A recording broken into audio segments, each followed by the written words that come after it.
फख्र मत करो। एक दफ़ा का जिक्र है कि एक दरिया में कई तरह की मछलियाँ रहती थी।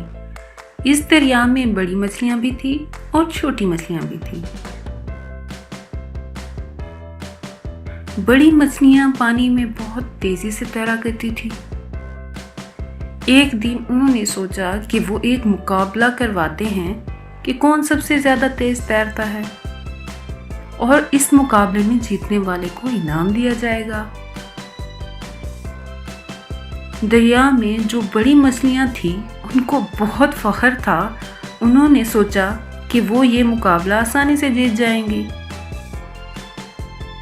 जब मुकाबला शुरू हुआ तो बड़ी मछलियां आहिस्ता आहिस्ता तैरने लगी, क्योंकि इनको लग रहा था कि वो एकदम से तेज तैरकर अपने मंजिल पर पहुंचकर जीत जाएंगी, लेकिन ऐसा ना हुआ।